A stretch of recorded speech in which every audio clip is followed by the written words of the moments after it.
4장 육체적 고통. 예수님, 손과 발에 난 끔찍한 상처는 어디서 얻으셨죠? 그리고 옆구리의 상처는 어떻게 생긴 것이죠? 아빠, 무릎에 난 길고 들쭉날쭉한 흉터는 뭐예요? 그리고 걸을 때 왜 가끔 절뚝거리세요? 수년 동안 내가 이 질문을 할 때면 아버지는 화제를 돌렸다.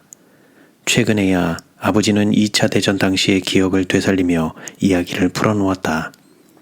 군용 열차를 타고 프랑스를 횡단할 때 아버지는 앞쪽에 장교용 객차 중 한 칸에 앉아 있었다.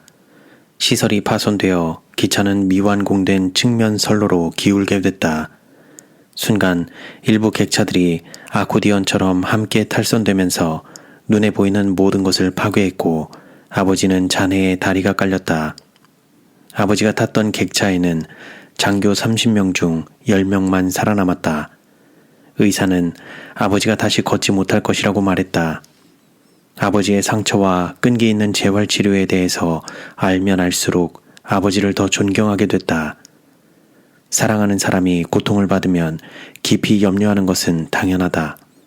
내가 아버지의 흉터에 마음을 쓸진데 내 주님의 흉터에 대해서는 얼마나 더 많이 마음을 기울여야 하겠는가? 가장 좋은 친구인 구주에게는 우리가 경청할 마음으로 물어본다면 말씀해줄 고통스러운 이야기가 있다. 예수님, 손과 발에 난 끔찍한 상처는 어디서 얻으셨죠? 그리고 옆구리의 상처는 어떻게 생긴 것이죠? 나는 육체적 고통과 관련된 주제를 좋아하지 않는다. 하지만 예수의 신체 고문을 직접 다루지 않고 그분의 희생에 온전히 감사하기는 불가능하다. 줄여서 말하거나 양탄자 아래로 쓸어넣거나 눈을 가리거나 효과상 과장하거나 선열을 예찬하지 않을 것이며 삭제하지도 않을 것이다. 마귀는 우리가 상세한 부분을 얼버무리고 넘어가는 것을 좋아할 것이다. 그 고문을 이해하면 할수록 사탄이 누구인지 더 잘 알게 될 것이며 그리스도가 우리를 위해 감내했던 것을 더 깊이 감사할 것이다. 세상에서 가장 참기 힘든 고통은 무엇인가? 내 아내는 고통하면 출산을 떠올린다. 제발 누가 좀 도와줘요. 힘이 빠졌어요. 힘들어 죽겠다고요. 나는 고통하면 실패한 신장 검사를 떠올린다. 고의는 아니었지만 의사가 염료를 너무 많이 사용하여 내 신장은 델라웨어산 포도송이 크기만하게 부어올랐다. 집에 온 뒤 마취가 풀리자 나는 너무 고통스러운 나머지 쓰러져 침대 언저리를 쥐어뜯었다. 내 아내가 약국에서 처방된 진통제를 사오기를 기다리는 순간이 마치 아득한 영혼처럼 느껴졌다. 그러나 그리스도가 서기 31년 운명적인 금요일 자정 직후에서 오후 3시까지 경험했던 것에 비하면 이 모든 것은 아무것도 아니다. 사복음서 기자들이 예수의 재판과 십자가에 달리는 과정을 아주 자세하게 다루지 않은 것은 그럴 필요가 없었기 때문이다. 오늘날 우리에게 폭탄 테러가 익숙한 것처럼 그 장면들은 당시 사람들에게 익숙했다. 그들은 그리스도가 겪었던 잔인한 종류의 형벌을 빈번히 목도했다. 우리는 그 장면에서 멀찍이, 즉 라오디게아 교회 거리만큼 떨어져 있기 때문에 자세히 상기할 필요가 있다. 우선 흔하지만 중차대한 오해부터 불식시켜야만 한다. 사탄의 의도는 십자가를 통해 그리스도를 죽이려고 했던 것이라고 믿는 사람이 많다. 그러나 그렇지 않다. 마귀의 계획은 그보다 더 복잡하고 교묘한 것이었다. 재판과 십자가형은 실제로 갈보리 사건이 발생하기 오래전부터 사탄이 고안해낸 포괄적인 전략의 일부분이다. 그의 계획에는 그리스도의 공생애에 사용하고자 마련된 놀라울 만큼 강력한 4가지 유혹이 포함되어 있었는데 4번째 유혹으로 갈수록 더욱 혹독해졌다. 그것들에 접근하는 방법에는 차이가 있었으나 공통된 목표가 있었다. 그것은 예수가 자신을 위해 신성을 사용하도록 하든지 아니면 어떤 방식으로든 구원의 계획에서 벗어나도록 하는 것이었다. 처음 3가지 유혹을 광야에서 속사포처럼 연이어 발사했지만 그것들이 불발로 그치자 마귀의 말문은 완전히 막히게 됐다. 그것들보다 더 강력한 단 한 가지 유혹이 남긴 했지만 그것은 마귀가 결코 사용하지 않으리라 소원했던 유혹이었다. 그러나 광야에서 예수가 승리하자 사탄에게는 더 이상 선택의 여지가 없었다. 마귀는 그리스도를 고문해서 포기하든지 죄짓도록 만들려고 계획했다.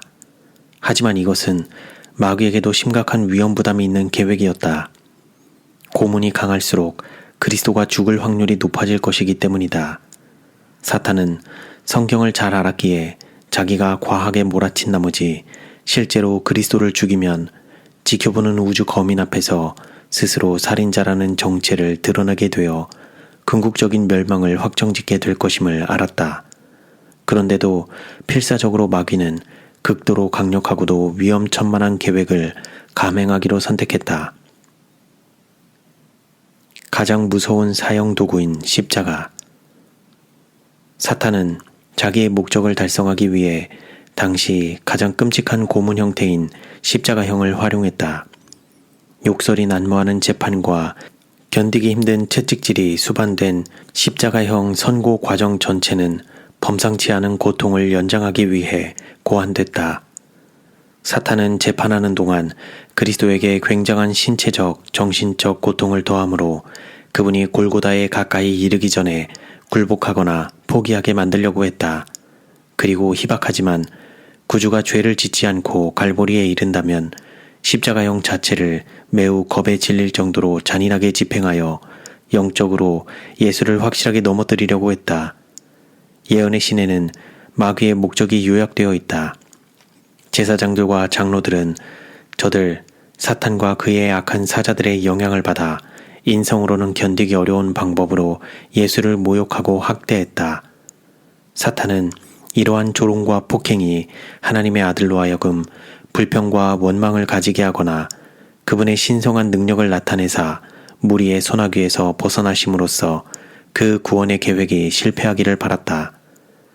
언제나 다음 내용을 분명히 기억해야만 한다. 그리스도는 고통을 더 심하게 느꼈다. 이는 그분의 영적 본성이 죄의 모든 흔적과 무관했기 때문이다. 그러므로 고통에서 벗어나려는 그분의 갈망은 인간이 경험할 수 있는 것 이상으로 강렬했다. 예수는 3년 반의 공생애에서 신체적 해를 입지 않도록 수호 천사들에게 보호받았다. 하지만 사탄은 예언들을 알았고 하나님의 아들이 자기 손에 완전히 넘겨질 것을 알았기에 장엄한 최후의 대결을 초조함과 희열이 공존하는 가운데서 기다렸다. 이제 유혹자는 무서운 최후의 투쟁을 위하여 나왔다. 이 일을 위하여 유혹자는 그리스도께서 봉사하시는 3년 동안 준비해왔다. 사탄은 이 일에 모든 것을 걸었다. 만일 그가 여기서 실패하면 패권을 잡으려던 자기의 희망은 좌절될 것이며 세계는 마침내 그리스도의 나라가 될 것이고 자기는 실패하고 내어 쫓길 것이었다. 그러나 만일 그리스도께서 실패하신다면 지구는 사탄의 왕국이 될 것이며 인류는 영원히 그의 권세 아래에 있게 될 것이었다. 그리스도가 겟세마네에서 폭도에게 붙잡힌 뒤에 발생한 사건의 순서는 다음과 같다. 안나스 전 대제사장에게 신문받음. 안나스와 가야바에게 신문받음. 정식 회의가 아닌 사내들인 회의에서 행한 심야 재판. 위병소에 끌려가서 폭도에게 맞음. 정식 사내들인 회의에서 행한 낮 재판. 제사장들과 폭도가 그리스도를 때림. 빌라도 앞에서의 첫 번째 재판. 헤롯 앞에서의 재판. 헤롯과 폭도와 군병들이 그리스도를 때림. 빌라도 앞에서의 두 번째 재판. 군중이 보는 앞에서 채찍질 당함. 군병들이 근위병 초소에서 조롱하고 때림. 두 번째로 채찍질 당함. 십자가에 달림. 위의 과정으로 보아 그리스도는 채찍으로 맞은 것과는 별도로 4번이나 더 맞았음이 분명하다. 사탄의 주요 초점은 사실 재판 그 자체에 있었다. 첫 번째 구타. 처음으로 맞은 사건은 새벽 4시경 첫 번째 사내들인 회의의 재판이 끝난 후에 일어났다. 그리스도는 보초병들에게 결박되어 대제사장 관저에 크고 탁 트인 안뜰로 호송됐다. 그분은 땀으로 범벅이 된 피부와 옷을 시원하게 해준 산뜻하고 상쾌한 밤 공기를 한껏 들이마실 수 있었다. 군병들은 혐오스런 죄수의 얼굴을 보기 위해 모였던 통제하기 힘든 많은 군중을 밀치고 나아가야만 했다. 고소와 조롱과 욕설이 난무하는 가운데 횃불은 성난 수백 명의 얼굴에 기분 나쁘게 깜빡거리는 노란 불빛을 드리웠다. 그리스도는 새벽에 열릴 두 번째 유대인 재판을 기다리도록 가까운 구치소로 급히 이송되어 갇혔다. 작고 춥고 곰팡내 나는 감방은 역겨운 습기와 쓰레기로 덮여 있었다. 보초병 한 명이 예수의 어깨를 붙잡고는 돌벽에 가로놓여진 대충 잘라 만든 돌의자에 눌러앉혔다. 그리스도는 지친 나머지 눈을 감고 머리를 가슴 쪽으로 늘어뜨렸다. 저녁에 일어난 중대한 사건들을 되뇌이며 견딜 수 있는 힘을 달라고 기도함으로 마음을 다잡았다. 이윽고 성전 경비대는 감옥문을 열고는 옆으로 물러나 피에 굶주린 군중이 그리스도에게 완전히 접근하도록 허용함으로 마음대로 그분을 다룰 수 있는 섬뜩한 자유를 그들에게 부여했다. 이에 예수의 얼굴에 침 뱉으며 주먹으로 치고 어떤 사람은 손바닥으로 때리며 이르되 그리스도야 우리에게 선지자 노릇을 하라. 너를 친 자가 누구냐 하더라. 예언의 신은 폭도를 이렇게 묘사한다. 그들은 이것을 저희의 악마적 성질을 모두 나타낼 수 있는 허가서로 삼았다. 그리스도의 고상하고 경건한 태도가 그들을 미치게 만들었다. 학자들은 그분을 자기들의 손아귀에 완전히 장악하고는 가능한 한 많은 해를 몸에는 물론 마음에도 끼치려고 노력했다. 많은 이가 소리내어 목 안을 가신 뒤 예수의 머리털과 얼굴과 수염에 걸쭉하고 끈적끈적한 가르침을 연달아 내뱉었다. 지금도 그렇지만 당시 중동 문화에서 사람에게 침뱉는 것은 최고의 모욕과 멸시를 뜻하는 표현이었다. 이어서 주먹 세례가 이어졌다. 누가는 성전 수비대도 어느 순간 그 능욕에 가세했다고 덧붙인다. 지키는 사람들이 예수를 희롱하고 때리며 이 절에서 때리다라는 헬라어 단어는 굉장히 난폭한 구타를 뜻한다. 이봐, 저기 있는 낡은 옷 좀 가져와봐. 누군가 소리쳤다. 이 멍청이가 진짜인지 한번 볼까? 그들은 더럽고 달아서 낡은 옷을 예수의 머리 위에 걸쳐서 앞이 안 보이게 했다. 악한들이 하나님의 아들 곁을 지나며 그분의 머리를 돌아가며 세게 때리자 웃음소리가 울려 퍼졌다. 각자 때린 후에 그들은 선지자 노릇을 하라. 너를 친 자가 누구냐? 라며 조롱했다. 그들은 오늘날 눈가림 술래잡기와 비슷한 당시에 잘 알려진 아이들 놀이를 잔인한 형태로 바꿔 즐기며 그분의 선지자 역할을 경멸했다. 구주는 앞이 보이지 않았기 때문에 가격을 예상하여 충격을 피할 길이 없었다. 그분의 머리는 뺨을 맞을 때마다 이리저리 휘둘렸다. 예언의 신에는 천상의 존재들이 매우 격분하여 개입하려는 충동을 자제해야만 했다고 기록되어 있다. 천사들 가운데 동요가 일어났다. 만일 저들을 지휘하는 천사들이 제지하지 않았다면 그들은 즉시 예수를 구원하였을 것이다. 마침내 구타 세례가 잦아들자 그리스도는 앞으로 쓰러졌는데 눈은 붓고 입술은 터지고 볼은 깊이 멍들었으며 코피가 쏟아지고 머리에 찰과상을 입은 여러 부위에서도 피가 새어나왔다. 그분은 계속 기침하며 불그스레한 침을 내뱉었다. 엘렌 G. 화이트는 오싹한 말로 그 장면을 요약한다. 일찍이 하나님의 아들처럼 비인간적인 방법으로 취급된 죄수는 결코 없었다. 두 번째 구타. 두 번째 산헤드린 회의의 재판 직후 새벽 5시와 6시 사이에 유대 지도자들은 모인 군중에게 구주를 공격하도록 허가함으로 쌓였던 불만을 또다시 터뜨렸는데 이번에는 유대 재판정 내에서만 이루어졌다. 사람들은 낙담케 만드는 외침과 저주를 급류처럼 내뿜으며 그리스도에게 달려들었다. 예언의 시내는 이 능욕과 조롱의 장면이 이전에 구치소에서 무지한 폭도들에게 받던 것보다 한층 더 심했다는 놀라운 진술이 있다. 로마 군병들이 없었던들 예수는 갈보리의 십자가에 못 박힐 때까지 살아있지 못했을 것이다. 속이 뒤집힐 정도로 잔인한 장면을 늘상 보았던 군병들마저 그리스도가 받았던 잔인한 고문 때문에 심기가 불편해졌다. 세 번째 구타. 수리아 총독이었던 고령의 헤롯 안티파스는 대중에게 정치적인 점수를 따기 위해 6월절 동안 예루살렘을 방문하고 있었다. 이 사람은 침례 요한의 머리를 베었던 바로 그 변덕스럽고 부도덕한 왕이었다. 예수는 그를 저 여우라고 조심스럽게 불렀다. 그리스도는 당황한 본디오 빌라도가 보낸 속달로 헤롯의 법정에 도착했다. 헤롯은 예수를 진기하고 흥미로운 기적을 일으키는 자처럼 다뤘다. 그는 예수에게 질문을 퍼부으며 이적을 행하라고 열렬히 강권했지만 그의 요청은 부동의 침묵 가운데 무시됐다. 변덕스러운 왕의 짜증은 곧 격정으로 증폭됐고 그가 행한 허울뿐인 재판은 또 하나의 무시무시한 능력으로 변질됐다. 헤롯이 그 군인들과 함께 예수를 업신여기며 희롱하였다. 군중들은 야수처럼 그들의 노획물에 달려들었다. 예수께서는 이리저리 끌려다녔으며 로마의 군병들이 사이를 가로막아 미친 폭도들을 물리치지 않았더라면 구주께서는 갈갈이 찢기셨을 것이다.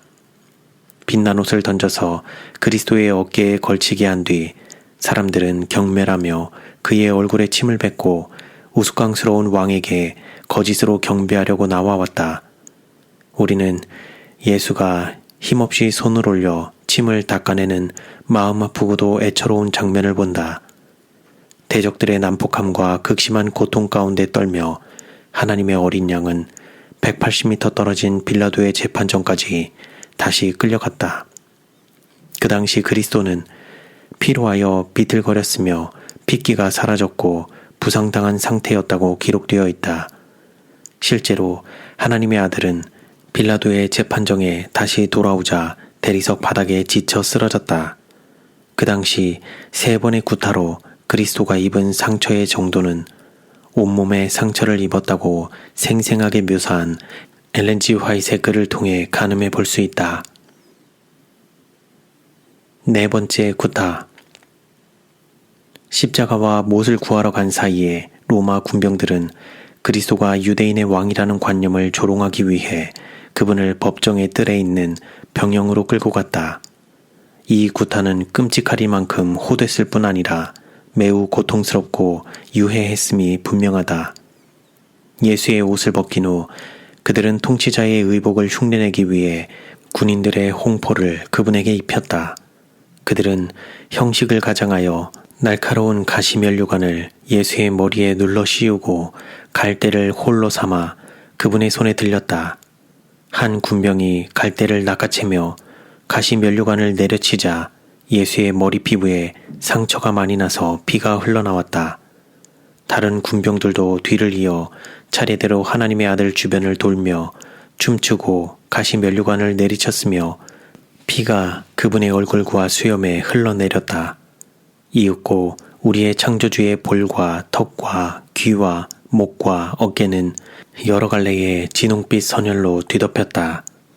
다른 군병들이 몸을 앞으로 구부려 하나님의 아들을 경멸하며 침을 뱉자 피와 땀과 침이 끔찍하게 혼합되어 그분의 머리털과 수염에 스며들었다. 사도 요한은 군병들이 반복적으로 줄을 서며 그리스도의 뺨을 세게 쳤다고 말하여 그 장면의 잔혹성을 상당히 증폭시킨다. 그들은 구타와 학대로 그 얼굴을 망가뜨렸다. 채찍질. 4번의 구타 외에도 예수는 끔찍한 로마 채찍의 공포도 감내했다. 마귀가 고통의 나사를 극적으로 조였기에 예수는 전무후무한 2차례의 채찍질을 감내해야만 했다. 그러는 동안에 계속적으로 모독과 조롱을 당하였다. 2번 채찍으로 고문을 당하셨고 밤새도록 사람의 영혼을 극도로 괴롭히는 장면들이 연달아 일어났다. 첫 번째 채찍질 사건은 빌라도 앞에 재판받으러 가는 도중에 일어났다. 누가는 그 장면에서 로마 총독이 그러므로 때려서 놓겠노라 라고 공표했다고 이야기한다. 빌라도는 유대인들이 일종의 거래 요구에 동의하여 그리스도에게 십자가보다는 채찍질을 가하는 것으로 만족하기를 바랐다. 2번째 채찍질은 나중에 일어났는데 이는 빌라도가 사형 선고를 내린 후였다. 이에 바라바는 그들에게 놓아주고 예수는 채찍질하고 십자가에 못 박히게 넘겨주니라. 당시의 채찍은 짧은 손잡이에 소가죽으로 된 여러 갈래 가죽끈이 달린 채찍으로 살점을 찍기 위해 작은 지골이나 납추나 청동 갈고리를 단 것이었다. 맞는 자는 손이 천장에 달린 갈고리에 걸리거나 벽에 기대어지거나 기둥에 사지가 묶임으로써 채찍 맞기에 용이한 자세를 취하게 돼 있었다. 2명 이상의 군병이 앞뒤에서 채찍을 휘둘렀을 것인데 그 군병들은 힘이 좋아서 선발되었고 죽이지 않고도 가장 지독한 상처를 가하도록 훈련받았다. 비르첼 이우드도 출혈이 극심했으며 피부와 살은 갈기갈기 찢겨나갔다 라고 주석하고 있다. 아무리 구주일지라도 어떻게 2번의 채찍질에서 살아남을 수 있었는지 의문을 갖는 사람들도 있었다. 실제로 복음서 기자들이 그리스도가 감내했던 것을 묘사하기 위해 사용한 헬라어 단어는 서로 다르다. 복음서 기자들은 심하게 매 맞은 것과 위에서 설명했던 살이 뭉개지도록 채찍질 당한 것을 다른 의미로 놓았다. 그리스도는 먼저 매질을 당했고 후에 악몽과도 같은 최악의 채찍질을 당했을 것이다. 또는 로마인들이 미리 대수를 정해놓지 않았기에 2차례 모두 채찍질했으나 후자가 전자보다 더 강렬했을지도 모른다. 둘 중 어느 경우라도 하나님의 아들은 끔찍하게 찢기고 상했다. 갈보리로 나아가기 직전에 그분이 2번째로 찢김당했던 장면을 다음과 같이 떠올려보자. 구주의 손이 포박에서 풀렸다. 짧게 자른 고동색 수염과 그을린 피부를 지닌 키 크고 매력적인 군병이 예수의 허리끈을 풀고 겉옷을 획 잡아채 벗기고는 통으로 짠 속옷을 그리스도의 머리 위로 잡아 올려 벗겼다.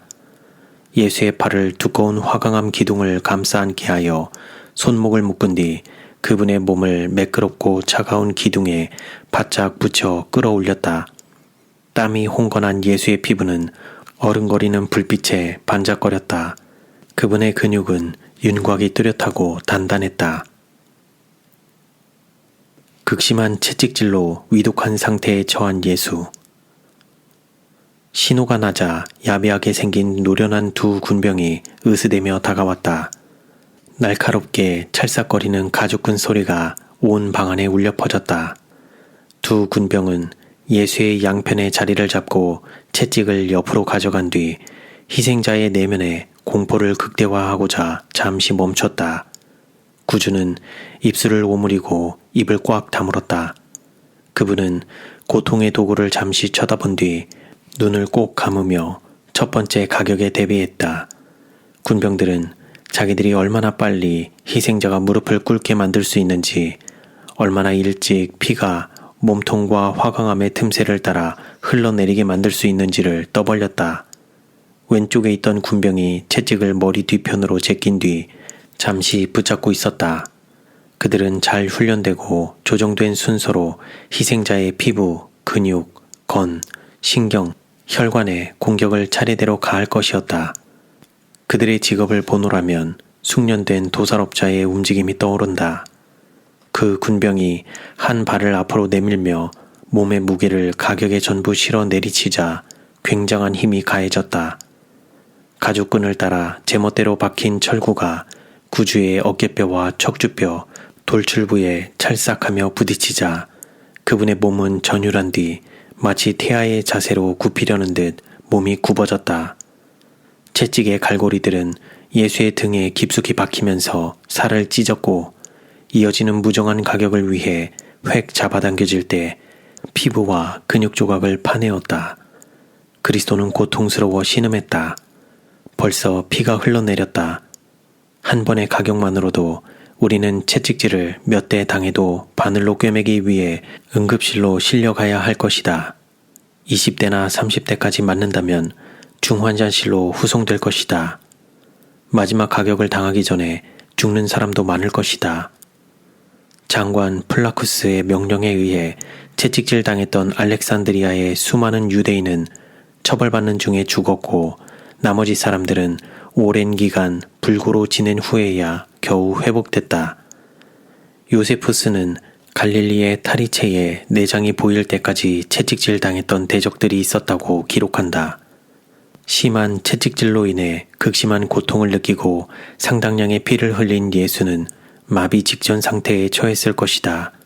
그래서 십자가에 달리기 전에 예수의 신체 상태는 실제로 심각했을 것이며 아주 위독했을 것이다.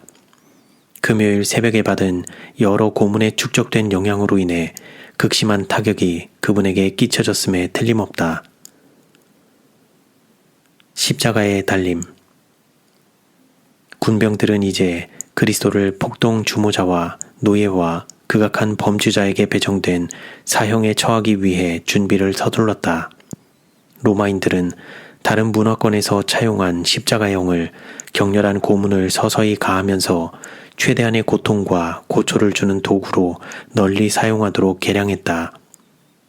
로마의 속주에서는 십자가형이 질서와 보안을 유지하는 가장 중요한 수단 가운데 하나였으며 특히 유대도의 격렬했던 역사 가운데는 십자가형 기록이 수없이 많이 남아있다.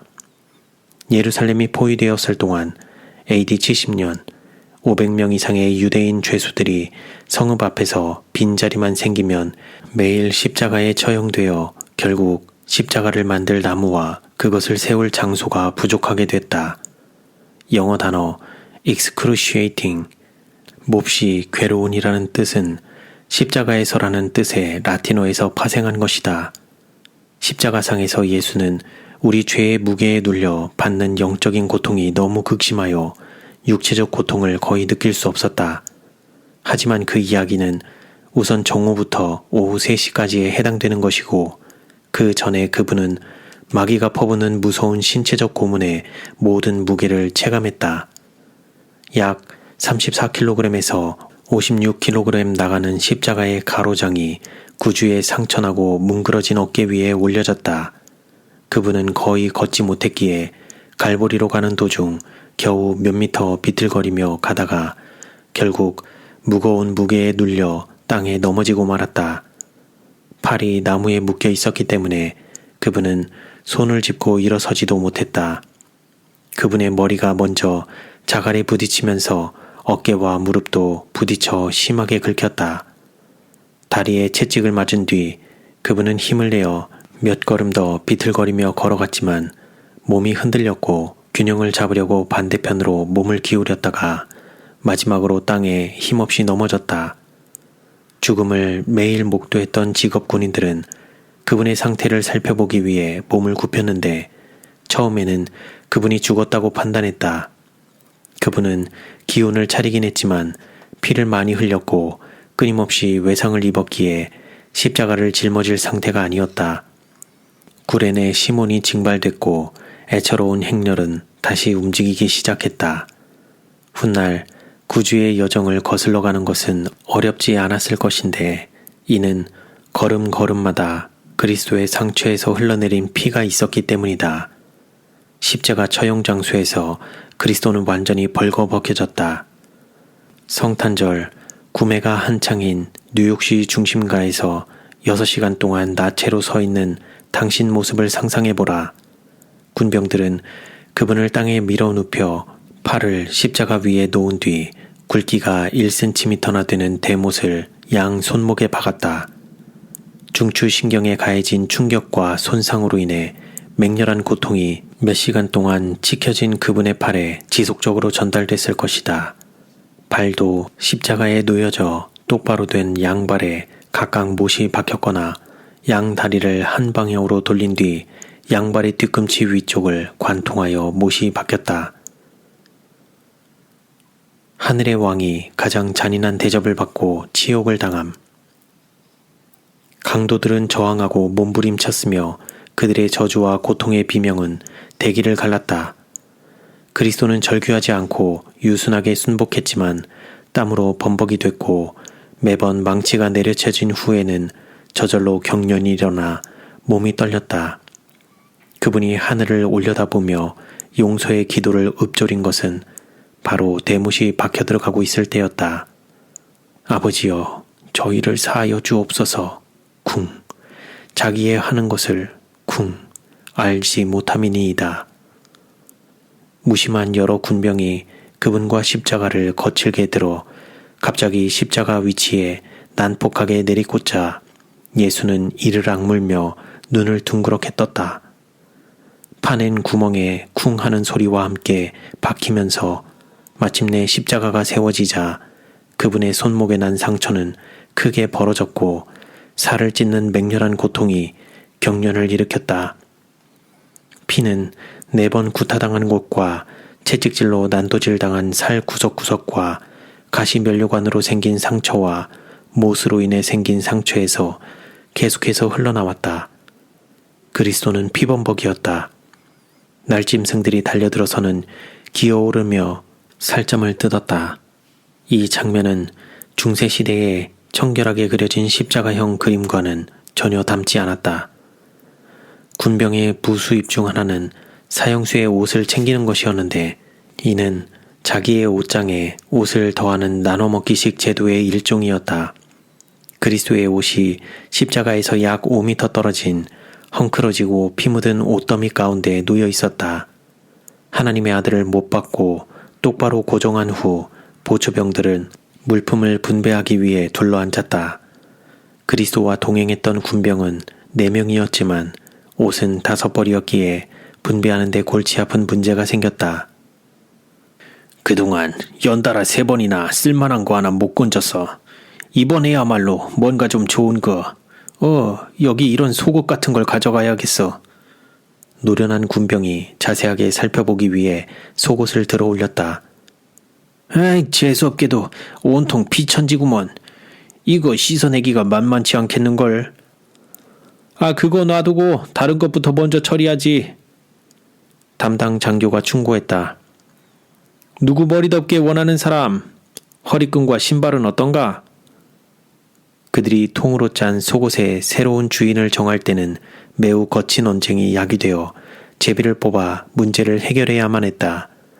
군병들은 마침내 지루하게 감사할 일을 위해 자리를 잡고는 점심을 차려놓고 집에서 담근 싸구려 포도주를 들이켰다.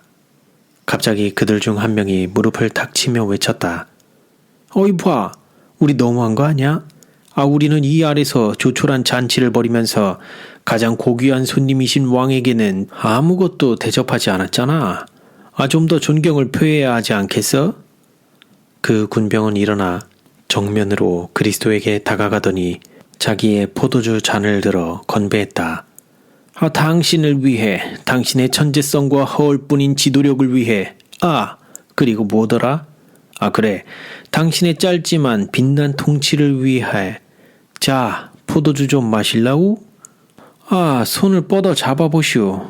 여기 있잖소. 왜 못 잡는 거유?